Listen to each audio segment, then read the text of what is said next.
আমি জয়জ্যোতি রয়েছি আপনাদের সঙ্গে। শুরু করছি আজকের স্টেডিয়াম বুলেটিন। আপনারা দেখছেন বিগত বেশ কিছুদিন ধরে আমরা বেশ কিছু এক্সক্লুসিভ স্টোরি দেওয়ার চেষ্টা করেছি।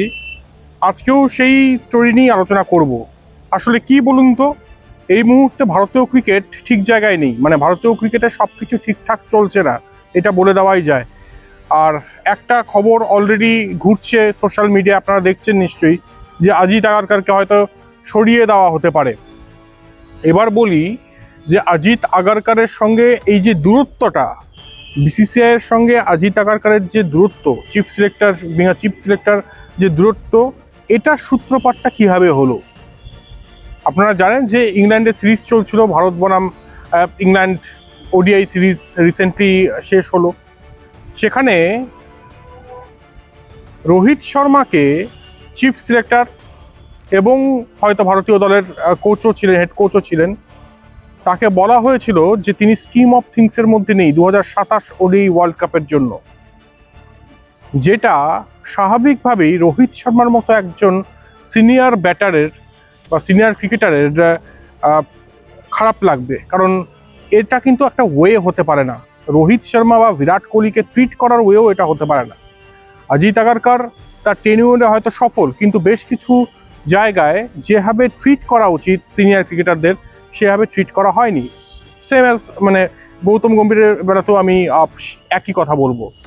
এবার সূত্রপাতটা হয় ঠিক এখান থেকেই, রোহিত শর্মা সম্পর্কে রোহিত শর্মাকেই বলা হয় যে আমরা তোমাকে ভাবছি না 2027 ওডিআই ওয়ার্ল্ড কাপে। এবার কি হয়, এবার রোহিত শর্মা সেটা কনভে করে বিসিসিআই টপ অফিসিয়ালকে। বিসিসিআই টপ অফিসিয়াল জানিয়ে দেয় যে না, আমরা এমনটা জানি না। এইখানে মূলত ক্ল্যাশটা হয় বিসিসিআই টপ অফিসিয়াল ভার্সেস এই গৌতম অ্যান্ড অজিত আগারকার, তাদের মধ্যে যে ক্ল্যাশটা হয় ঠিক এখানেই হয়। এবং তারপরে আমরা দেখি যে লর্ডসে একটা দুর্ধর্ষ ইনিংস খেলেন, 110 বলে 138 রানের ইনিংস খেলেন রোহিত শর্মা। আসলে কি বলুন তো, মানে আপনার পারফরমেন্সটা যদি ঠিক থাকে না, তখন কোনো কিছুই কাজ করবে না। স্কিম অফ থিংসে নেই মানে আপনি রোহিত শর্মার জায়গায় কাকে আনবেন? এরকম একজন সিনিয়র ক্রিকেটার যিনি লর্ডসে ছাড়খাড় করে দিয়েছে, মাঠের চারধারে শট মেরেছে, তার বদলে আপনি কাকে ভাবছেন? আপনি যে জুনিয়রদের সুযোগ দিচ্ছেন খুব ভালো কথা, কিন্তু ওয়ার্ল্ড কাপের মতো জায়গায় সিনিয়রদের তো প্রয়োজন, রোহিত শর্মার তো প্রয়োজন। তো এখানে মূলত ক্ল্যাশটা হয়। এখন যা শোনা যাচ্ছে, আমাদের সূত্র যেটা বলছে যে তার টেনিওর শেষ হয়ে যাওয়ার কথা জুলাইতেই, সেটাকে 3 মাস এক্সটেন্ড করা হয়েছে। এরপর সম্ভবত চিফ সিলেক্টর বদল হলেও হতে পারে। এবার প্রশ্ন, চিফ সিলেক্টর কে হবেন? 2-3টে নাম আসছে, আমি সেগুলো অবশ্যই বলে দেবো। একটা নাম রবিচন্দ্রন অশ্বিন, তার ক্রিকেটিং ব্রেন অসাধারণ, ক্রিকেটিং নলেজ অসাধারণ। রবিচন্দ্রন অশ্বিনের নাম আসছে। রবি শাস্ত্রীর নাম আসছে। Ravi Shastri being head coach দুর্ধর্ষ রোল প্লে করেছেন, এটা অস্বীকার করা যাবে না। এবং তার কোচিং এবং বিরাট কোহলির ক্যাপ্টেন্সি একটা যেন মানে সাংঘাতিক যুগলবন্দি আমরা দেখেছি একটা সময়। তাই রবি শাস্ত্রীকে কি চিফ সিলেক্টর করা যেতে পারে? অবশ্যই টার্মস অ্যান্ড কন্ডিশন রবি শাস্ত্রীর তরফ থেকেও থাকবে, বিসিসিআইয়ের তরফ থেকেও থাকবে। আরও একটা নাম উঠে আসছে, ভিভিএস লক্ষ্মণ। আমরা জানি এনসিএতে রয়েছেন, তিনি কি সেই জায়গাটা ছাড়তে চাইবেন? অনেকগুলো নাম উঠে আসছে, তবে মুদ্রা কথা যেটা সারাংশ, সেটা হচ্ছে অজিত আগারকারের প্রতি কিন্তু ক্ষুণ্ণ। কোথাও গিয়ে অজিত আগারকারকে যদি সরতে হয়, তাহলে একটা বার্তা বোধহয় গৌতম গম্ভীরকেও দেওয়া হচ্ছে যে আমরা সব কিছু কিন্তু মেনে নেব না। বিসিসিআই টপ অফিসিয়াল যারা রয়েছে তাদেরকে যাই বলা হচ্ছে তারা তাই মেনে নেবে, এমন ভাবার কোনো কারণ নেই। এটাও হয়তো মেসেজ দেওয়া হবে গৌতম গম্ভীরকে যদি অজিত আগারকারকে সরানো হয়। এখনো পর্যন্ত খবর যে অজিত আগারকারকে হয়তো সরিয়ে দেওয়া হতে পারে। এবারে বলি, আমরা যদি একটু বিশ্লেষণ করি, আসলে বিষয়টা হচ্ছে যে এই যে স্টেডিয়াম বুলেটিন আপনারা দেখেন, স্টেডিয়াম বুলেটিন কিন্তু সব নিরপেক্ষভাবে বিচার করে সব কিছু। অজিত আগারকারের টার্ম যদি আপনারা দেখেন, তাহলে সেই টার্মে কিন্তু তিনি সাফল্য দিয়েছেন। আপনারা যদি দেখেন 2023 ওডিআই ওয়ার্ল্ড কাপ ভারত ফাইনালে পৌঁছায়। আচ্ছা, 2024 টি-20 ওয়ার্ল্ড কাপ ভারত চ্যাম্পিয়ন হয়। আচ্ছা, 2025 চ্যাম্পিয়ন্স ট্রফি ভারত চ্যাম্পিয়ন হয়। 2026 T20 world cup Bharat champion হয়। সাফল্য তো রয়েছে, সাফল্য নেই তা তো নয়, তবে কিছু কিছু জিনিস মানা যায় না। এশিয়া কাপ বলতে ভুলে গেলাম, এশিয়া কাপেও সাফল্য দিয়েছে। 2023, 2025 দুটো এশিয়া কাপ চ্যাম্পিয়ন ভারতীয় দল। এবার বিষয় হচ্ছে যে এরকম রেজাল্ট দিয়ে এসছে, টেস্টের রেজাল্টটা হয়তো ভারতের বিপক্ষে গিয়েছে। আমি গত এপিসোডেও বলেছিলাম যে বাংলাদেশের পরে ভারত রয়েছে এই আপনারা যদি WTC র্যাঙ্কিং দেখেন এই মুহূর্তে, তো সেই দিকে অবশ্যই ব্যর্থতা এসছে। তবে সমস্যা হচ্ছে সম্মানটা দিতে হবে সিনিয়র ক্রিকেটারদের। বিরাট কোহলি, রোহিত শর্মা, একদিনে তো বিরাট কোহলি, রোহিত শর্মা হননি, তাদের হতে টাইম লেগেছে।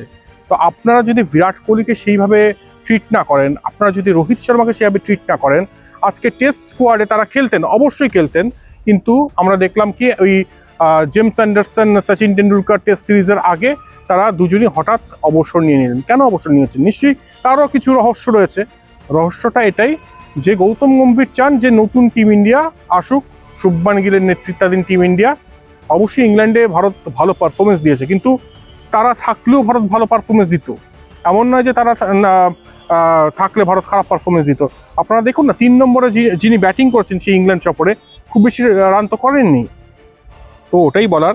আরেকটা বিষয় বলার যেটা খুব গুরুত্বপূর্ণ, সেটা হচ্ছে যে আমরা যে খবর পাচ্ছি বেশ কিছু ক্রিকেটার, সিনিয়র ক্রিকেটার গৌতম গম্ভীরের ব্যবহার বা তারা মানে তিনি যেভাবে ট্রিট করছেন সেটা ভালোভাবে নিচ্ছেন না, এবং সেই জন্য BCCI টপ অফিসিয়ালদের সঙ্গে তারা কথাবার্তা চালাচ্ছেন। এর মধ্যে কারা কারা রয়েছেন? আমাদের সূত্র বলছে রোহিত শর্মা রয়েছেন বিরাট কোহলি, রয়েছেন সঞ্জু স্যামসন। ইন্টারেস্টিংলি এবার বিষয় হচ্ছে যে তারা বলছে না যে গৌতম গম্ভীরকে সরিয়ে দাও, কিন্তু তারা বলছে আমাদের সঙ্গে এইভাবে কথা না বলে বা বিষয়টা এভাবে না এনে অন্যভাবেও তো আনা যেতে পারতো। তো এতে কি হচ্ছে, এতে এই মুহূর্তে কিন্তু ব্যাকফুটে কোচ গম্ভীর এবং একই সঙ্গে চিফ সিলেক্টর অজিত আগারকার। আগামী কি হবে সেটা আগামীই জানে, কিন্তু এই মুহূর্তে কিছুটা হলেও ব্যাকফুটে। এরপর যে বিষয়টা নিয়ে কথা বলবো, একের পর এক আমরা খবর পাচ্ছি আজিঙ্ক রাহানে, যিনি এই মুহূর্তে একটা পডকাস্টে অলরেডি বোমা ফাটিয়েছেন। আমরা জানি তিনি সব ধরনের ক্রিকেট থেকে অবসর গ্রহণ করেছেন। এখন তার মানে তিনি যদি কিছু বলেনও তাতে কিছু যায় আসে না। তিনি বলছেন যে এই টেস্ট স্কোয়াডে, ভারতীয় টেস্ট স্কোয়াডে কোনো সিনিয়র ক্রিকেটারই নেই। সাধারণত টেস্ট স্কোয়াডটা তো মানে ওই রকম ক্রিকেট নয় যে 4 ছক্কা মারো বাস হয়ে গেল। এখানে স্টেমিনা দেখা হয়, টেম্পারামেন্ট দেখা হয়, সেই জন্য সিনিয়র ক্রিকেটারদের প্রয়োজন, এটা বলছেন আজিঙ্ক রাহানে। যেখানে একটা দলে 7 জন কি 8 জন সিনিয়র ক্রিকেটার থাকা উচিত, 2-3 জন ইয়ং ক্রিকেটার থাকলেও ঠিক আছে। ভারতের ক্ষেত্রে হয়ে গেছে উল্টো। আপনারা দেখুন, নিজেরাই বিচার করুন, বিরাট কোহলি, রোহিত শর্মা, রবিচন্দ্রন অশ্বিন, আজিঙ্ক রাহানে, চেতেশ্বর পূজারা সবাই কিন্তু বেরিয়ে গেছে আস্তে আস্তে, এবং তারা সঠিক ফেয়ারওয়েলটাও পায়নি। ওটাই বলা হচ্ছে যে একটা টিমে যদি সিনিয়র ক্রিকেটাররাই না থাকে তাহলে সেই টিম ভালো রেজাল্ট করবে কি করে? তাহলে তো সেই টিম বাংলাদেশের পরেই থাকবে। আর এটাই কিন্তু বোঝানোর চেষ্টা করেছেন সেই পডকাস্টে আজিঙ্ক রাহানে। অনেক রকম বিষয় উঠে আসছে, তবে এটাই বলার যে ভারতীয় ক্রিকেটে সব কিছু ঠিকঠাক চলছে না। আগামীতে কোন জায়গায় যাবে সেটা বলা খুব মুশকিল। তবে এই মুহূর্তে অজিত আগারকার অনেকটাই ব্যাকফুটে, গৌতম গম্ভীরও অনেকটা ব্যাকফুটে। আমরা এর আগে আলোচনা করেছি যে ইন্ডিয়ান টিমের ফিটনেস নিয়েও একটা সমস্যা তৈরি হয়েছে, যে সঠিক সময়ে ফিট হতে পারছেন না ক্রিকেটাররা। সেদিক থেকে বিচার করলে ফিজিওথেরাপিস্ট কমলেশ জৈন এবং একই সঙ্গে strength and conditioning coach Adrian লেরু, তারাও কিন্তু ব্যাকফুটে। তাই সব কিছু ঠিকঠাক চলছে না ভারতীয় ক্রিকেটে। শ্রীলঙ্কার বিরুদ্ধে টেস্ট সিরিজ শুরু হচ্ছে 15ই আগস্ট থেকে। দেখা যাক কোন পথে যায় ভারতীয় ক্রিকেট। আমরা পুঙ্খানুপুঙ্খভাবে বিচার করব এবং আমরা সব এক্সক্লুসিভ স্টোরি দেওয়ার চেষ্টা করব। আজ এখানেই শেষ করছি আমি জয়জ্যোতি। সঙ্গে থাকুন স্টেডিয়াম বুলেটিন এবং দেখতে থাকুন কলকাতা টিভি রাত দিন 7 দিন।